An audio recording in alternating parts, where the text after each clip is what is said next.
Olá pessoal, professor Paulo aqui de novo, tudo bem? Pois bem, agora nós vamos falar da sociologia, fazer uma breve revisão, né? A gente terminar aqui nossos temas que a gente abordou nesse primeiro trimestre, né? Que começou sobre duas ideias bem claras entre poder e dominação, né? O poder através de impor a própria vontade, o poder de coergir físico e moralmente, né? Dessas duas partes, de colocar o medo, ou seja, o poder, né? E aí ele traz como exemplo a violência, a propaganda, o dinheiro, ou seja, é um poder que a pessoa exerce sobre o outro. Não só, por exemplo, coercitivo, um poder colocado à força. Mas, por exemplo, nós temos assim, por exemplo, a celebridade, que ela tem um determinado poder, principalmente social e econômico, e que ela acaba moldando, né, comportamentos. Por exemplo, que a gente viu do jogador Neymar, né? Que as marcas se alinham a ele por quê? Porque ele tem o poder de fazer daquela marca se tornar mais conhecida e vendê-la, né? E a dominação? Como é que é colocada a dominação, pessoal? Geralmente é uma probabilidade de encontrar obediência, uma submissão cega a um determinado grupo ou pessoa, ou seja, aquela pessoa que acaba coagindo muito violentamente em um determinado cenário, estado, ou, né, ou independente de um espaço, ou seja, ela exerce uma dominação, ela não tem, ela vai pelo convencimento do próprio indivíduo. Ela coloca, sim, até um certo medo, né? Mas essa dominação acaba sendo aceita pelas pessoas, pelo convívio que, que tem, né? Que é estabelecido. Por exemplo, há uma dominação tradicional, por exemplo, a gente pode ver da monarquia, que coloca o seu poder. Nós temos também outro exemplo de carismático. Por exemplo, tem um líder lá do Hitler. Ele foi muito carismático, ele conseguiu transmitir a sua ideia para que vários milhões de pessoas pudessem colaborar com essa ideia. É claro que ele tinha uma dominação. Essa dominação, o que ele fazia? Aqueles que não era contra essa ideia ou aquelas pessoas que eles julgavam ser inferiores, como os judeus. O que eles faziam? O que ele fazia? Ele, ele agia através da violência, pelo medo, da dominação mesmo. Ou nós temos também a dominação burocrática, por exemplo, que pode ser um governo que não necessariamente é um ditador, mas impõe, através da burocracia do Estado, diversos empecilhos para que a população saia do domínio deles, saia da dominação de um determinado partido, de determinado grupo que domina determinado estado, né? Ou seja, então esse a diferença do poder e a dominação. O poder de impor a própria vontade em uma relação social, de uma coerção, né? Uma violência física e moral. Tem também o poder é muito colocado através do medo. E um exemplo, por exemplo, pode ser a violência de Estado ou a violência de uma milícia, por exemplo, né? Pode ser a dominação de uma propaganda, né? O poder de uma propaganda, de colocar, de moldar comportamentos ou até mesmo de dinheiro, né? Ou seja, são posturas exercidas através do poder. E da dominação, a gente vê de algo assim, também é colocado o poder, né? Mas de uma assim, de um poder, uma submissão maior, né? Uma submissão, a aceitação, uma dominação de uma área através do seu carisma, né? Ou por ser, por exemplo, de uma família tradicional, ou até mesmo pela burocracia, como eu dei o exemplo, pela burocracia de Estado. Tudo bem? Ok. Outro ponto importante do que a gente estudou sobre poder e dominação é o que Max Weber vai dizer no livro dele, e é um livro muito importante, a Ética Protestante, que é muito esclarecedor, que mostra como a ética protestante, vindo lá das reformas religiosas, influenciou, né, a reforma religiosa que era muito apoiado pelos burgueses da época, como influenciou, né, o andamento do Estado. Ou seja, ele percebe muito essa relação entre o poder público e a burguesia.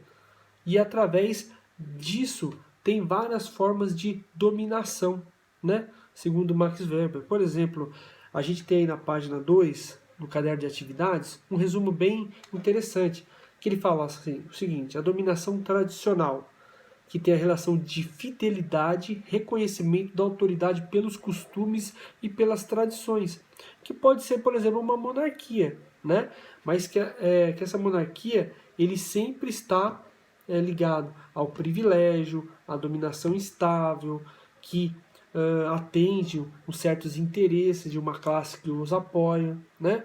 Nós temos também a dominação carismática, em Weber, que é uma relação afetiva, né, em virtude das qualidades excepcionais da figura de um líder, como eu falei, do Hitler, né? Foi um líder carismático que conseguiu fazer com que milhões de pessoas pudessem colaborar com as suas ideias, né? Ou seja, há uma devoção, uma divinização quase desse líder. E por último, a dominação burocrática, que é uma dominação de obediência às regras, né? Ou seja, às leis, às normas. E isso está muito ligado, segundo Max Weber, lá no início que eu falei para vocês, dessa ligação entre o Estado moderno e a burguesia, ou seja, os empresários que junto, né, o Estado, o empresário junto, transforma as relações capitalistas que a gente vê hoje, né? Ou seja, uma união que acaba um ajudando o outro. O capitalismo mantém a estatura do poder e esse poder vai dar condições jurídicas para que esses capitalistas possam trabalhar, possam exercer as suas atividades econômicas. Tudo bem? E aí a gente viu também sobre a estrutura de Estado, né? O setor governamental, aquele que trata da questão das coisas burocráticas, das instituições, das regulações, das administrações, né, do município, do estado, ou federal, e o setor produtivo, que são empresas públicas e semipúblicas. Tá? As empresas particulares totalmente não está dentro do sistema de Estado, apesar que há uma relação muito forte entre o sistema produtivo particular e o Estado. Mas a estrutura de Estado em relação às empresas, tem as empresas públicas, como por exemplo a gente vê a Caixa, né? E as semipúblicas. Por exemplo, a gente vê o Banco do Brasil, que tem capital estatal e tem capital particular, tá ok? Privado, melhor dizendo. E isso compõe um Estado, o setor governamental e o setor produtivo, que vai, através disso, compor um Estado, né? A gente vê muito na questão do Estado brasileiro, que é uma democracia representativa, né? É um poder representativo, onde nós não colocamos, a gente até colabora com as nossas opiniões, os nossos projetos, aquilo que a gente precisa, mas nós elegemos representantes que levam as nossas pautas até um Estado maior, né? Até ao Congresso, para regulações ou criações de leis, que vai ser ou não sancionado. Ou seja, nós estamos dentro de uma sociedade, de uma burocracia, uma democracia representativa. Tá? Então, voltando, o nosso caso foi basicamente, em sociologia, as relações de poder, dominação e política. Aí eu acrescentaria mais um ponto aí economia, tá? Porque a economia não fica muito longe quando a gente fala de poder, dominação e política. A economia faz parte desse processo que compõe, né? Que compõe esse Estado, essa dominação, esse poder. Como Max Weber vai falar, que hoje o Estado e o setor produtivo totalmente particular, eles compõem hoje o sistema que a gente conhece como capitalismo, né? E que um acaba dependendo do outro para exercer as suas atividades. O poder público mantendo o poder produtivo particular com leis, com, é, com, com leis que possam beneficiar essa produção, o escoamento da produção, né? E por outro lado, esse pessoal aqui dos empresários mantém esse estado. Como, professor? Não deveria ser, mas a gente vê, por exemplo, grandes doações de empresas para grandes políticos, né? Ou seja, você acha que essas empresas financiam as campanhas desses políticos à toa?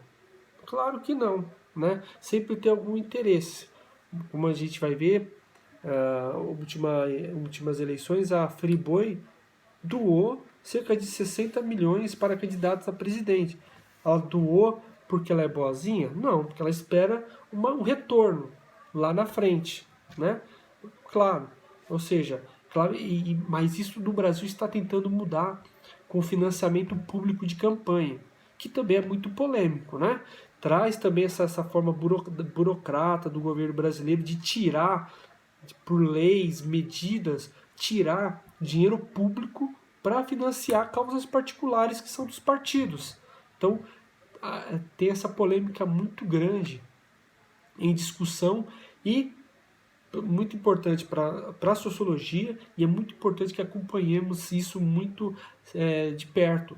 Isso, inclusive, pode ter matérias no Enem, questões no Enem sobre isso, sobre essa relação, essa nova forma do Estado parar, visando combater a corrupção e a troca de interesses entre pessoas do setor particular com políticos, né? E esses particular financiar esses políticos, ou seja, haveria uma troca de interesse. Então, para poder evitar essa troca de interesses um do outro, o financiamento ia parar de vir das empresas e ia vir só do setor público.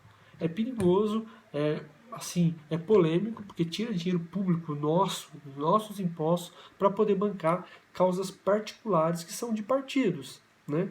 Então, a gente tem que ficar muito atento a essas coisas. Pessoal, eu espero aqui poder ter contribuído um pouquinho com vocês, tá? Novamente, eu vou pedir para vocês darem uma lida no texto, terminem as questões, tá? As questões da página 3 da LDA até